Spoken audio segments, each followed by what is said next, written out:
What's up YouTube, this is Collect Pokemon and welcome back to another video. It's been a while since I've seen you guys, especially me having a face cam open. I think the last one was you guys seeing me at Yokohama, but I've been really busy since then. But I've been monitoring the Pokemon card market quite closely because it's fascinating, especially with the Japanese Pokemon card market, how it's actually going on a roller coaster. It's actually on an upward trajectory right now. So it's everywhere. I'm going to make a lot of video. I'm going to talk about it. And I've been watching other YouTubers making certain videos. Been quite interesting, to see that there are new faces in this Pokemon 2 world kind of thing. But today, we're going to visit the topic that you guys are here for. Master Ball Reverse Holo in 151. We're going to talk about that, and we're going to look deeper into the PSA pop report and to really think and see whether there is a relationship between the number of PSA 10 cards and the eventual price of sealed products.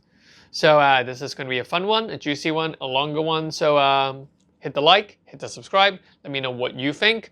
And yeah, if you're new to this channel, remember to hit the like and subscribe button because why not? It's free. Anyway, so let's get right into it.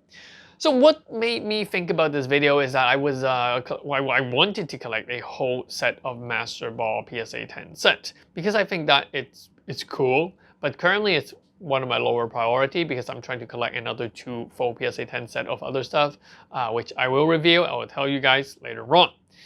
But for the Master Ball set, I've been trying to buy some single cards, so I went on Card Rush and all these Japanese websites, and I realized a lot of these Master Balls are sold out. I couldn't actually find any on sale. It's not like I can't find any at a cheap price, it's just sold out. So that got me thinking, it got me digging into whether these Reverse Holo cards, Master Ball Reverse Holo, will be equally as sought after as the Best of XY Reverse Holo. And then it got me thinking, oh, let's take a look at the pop report, blah, blah, blah, blah, blah. And so that came into this video. So I'm going to dive in and I'm going to talk about the pop report. So on the screen, you guys can see that this is a 2023 TCG card set. I've drawn out certain Scarlet and Violet Pokemon card set for us to look at. But yes, I know, keep in mind, these cards are still in print. They're not out of print, so chances are these numbers will go up. In my prediction, these numbers are likely to triple what we see right now. We do see that the first few sets are doing quite well. The Scarlet and the Violet set both have around 20,000, 19 to 20,000 PSA 10. And then the Triplet Beats, we have 31,000. 151, 22,000. I think it is a bit at the low end. I know what you're going to say. Hey, collect Pokemon. A lot of them are still at PSA. I do agree. But this 3-month period from June to now is about the time when PSA have almost finished grading the first batch of 151 cards if they grade it with the bulk. So that's that. The Clay Burst and the Snow Hazards as well as the Dark Flame, I'm not going to talk about that because I think it's still too new. Actually, I think those are older, but still, you get my point. But these numbers can indicate to me that, 22,000 is a big number, but it's not that big in terms of what we've been seeing. Because let's take a look at 2022. 2022 has been an interesting one. Incandescent Arcana, 50,000 cards. Lost Abyss, Paradigm Trigger, Space Juggler, they're all in the 15 to 20,000 range. Starbirth, a little bit more because of the Charizard, 23,000. Time Glazer, I have no idea why no one likes that set. It's around 9,000. And our favorite, V-Star Universe, which actually got in a reprint not long ago. I think that was the final reprint. That is around 220,000. Yeah, 220,000 cards. Yeah, you hear that right. And I think that with the reprint, we're going to see this to around 250,000 cards. So it's, I know it's a huge set. I know it's a large set, but that is a large number of PSA 10 cards.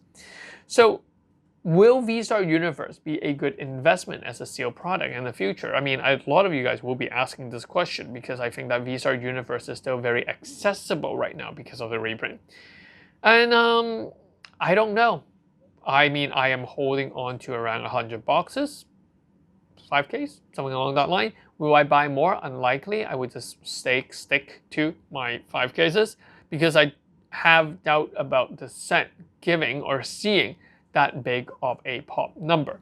Because if we look back in 2021, we can see that EV Hero only has around 68,000 cards, and the high class set of VMAX Climax overall only have 100,000 PSA 10 card.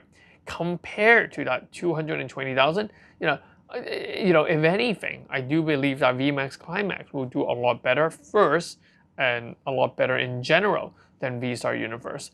Given that huge number of pop report, it is something that I might hold back and try to avoid, even though that it is currently a good buy.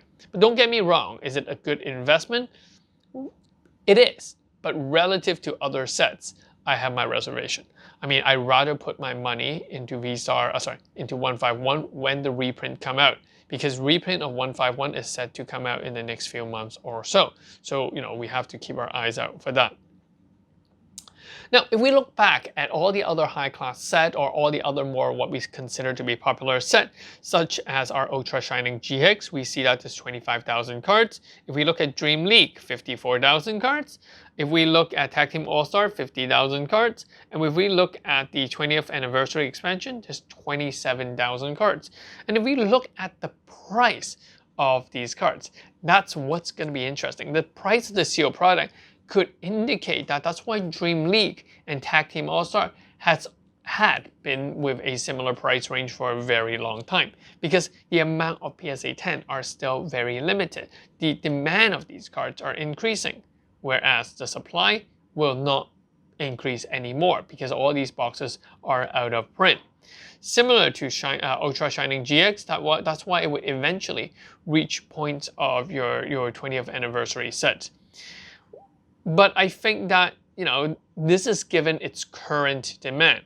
So for V-Star Universe to hit these prices, the amount of demand, the number of people collecting, the number of players, collectors, investors wanting to go into Pokemon will have to triple or quadruple in relative to all these other sets for it to be at the same value, if you guys get what I mean. My train of thoughts is, I don't script myself, so that's why. But yeah, you get what I mean. The demand have to increase 4 times to reach the current demand of these other older sets. So that's why I think that with the 250,000 cards graded in V-Star Universe, it is unlikely to do that well. But with that said, 151 will do quite well because it is still within that 50,000 PSA 10 range right now. We don't know about reprint just yet. Now, it's not a clickbait. I know you guys want me to talk about the reverse Master Ball Holo Rare. Hey, collect Pokemon. Do you think they're going to go up? Is it going to be like the Best of X-Ray Lugia, which is selling for like $1,000 US, a PSA 10? Look at the Pikachu. They're going quite well. Well, here's the thing. It's quite interesting. Even though there are around 22,000 cards graded for 151, not many of them are actually the Master Ball Reverse. I would assume because it is very difficult to obtain it. You only get 1 in each box. But with that said, we do still see around 800 Pikachu, 300 Gengars, 258 Mewtwo's, and these are all the triple-digit number. We have the Flareon, Vaporeon, Erica, and Eevee. So the the almost obvious no-brainer kind of cards are the ones that are being sent to be graded.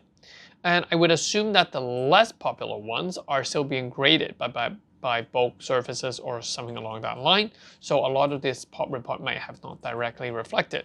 But what's interesting is the big jump. We see most of the cards are in their 2 digits, in the less than 50, less than 40 cards.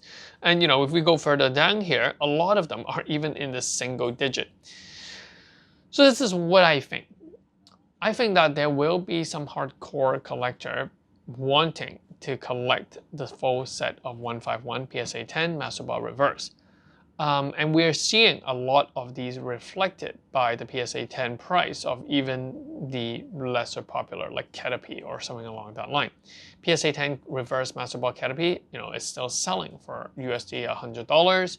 on eBay. And with the diminishing supply of 151 booster box in the upcoming, well, currently, I think the price will stay, if not go up a little bit more. Expect around 10 to 20% rise more before we get a reprint. Once the reprint hit, the people will think about, hey, you know, I want to gamble. I want to be able to open one of these cards. If the expected value of a PSA 10 Master Ball Reverse goes to around the same price as the entire box, people will buy the entire box because you're going to get one Master Ball Reverse Holo anyway, right? So I think that's what a lot of people will do. But with the current price of 151 booster box being around 150 to 160 US dollar, now people thinking, if I really want that Caterpie Master Ball, I'll just buy the Master Ball. So that's why it is still, you know, having quite a, a strong demand if the price is around that range. But once the reprint hit, the box price will drop 20 to 30%. People are more likely to buy the boxes, open them, get the Master Ball Reverse, and we're going to see a larger supply of them. So, you know, what I'm just trying to say is don't rush into buying the Master Ball Reverse right now, because when more of these booster boxes get reprinted, they will be available. But with that said, overall 151 I still believe is a very strong set. There is a lot of potential, there's a lot of nostalgia, and then there's a lot of collectability in the set. That brings me to the last slide here, which is the best of XY foil, reverse foil population. We can see that the reverse foil population for the best of XY, a lot of them are still in the double digits. None of them are actually in the triple digits. So being a double digit means that, you know, the demand of these cards there is still there. But being 151, I think the demand overall will be higher than best of XY. So a lot of the reverse Master Ball will do quite well. Because, you know, best of XY, we had 10 packs, and each pack there's a reverse, whereas the Master Ball Reverse, there's only one in each box. So I think that the rarity will make it more sought after. But yeah, that is for you guys to consider. Which booster box will you hold on to? Which booster box will you invest in? Now, a word of advice, a word of caution is that the next few sets are going to be relatively calm. We will do and we'll go in to a relative, you could call it a recession, you can call it a calm period of Pokemon cards. A lot of people will think that is a good time to buy in these newer sets because all newer sets go up. Yes, they do. All newer sets eventually will go up. But the question is, where would you put your money? I mean, in the next coming few sets, they'll be released, but at the same time, reprint of the Charizard S3 set, S3A, the Charizard set, the Dark Flame Order, as well as 151 will be coming. So yeah, let me know in the comment section, which one would you buy? Are you going to collect the Master Ball set? Catch you guys in the next one. Peace. This is Collect Pokemon. Bye-bye.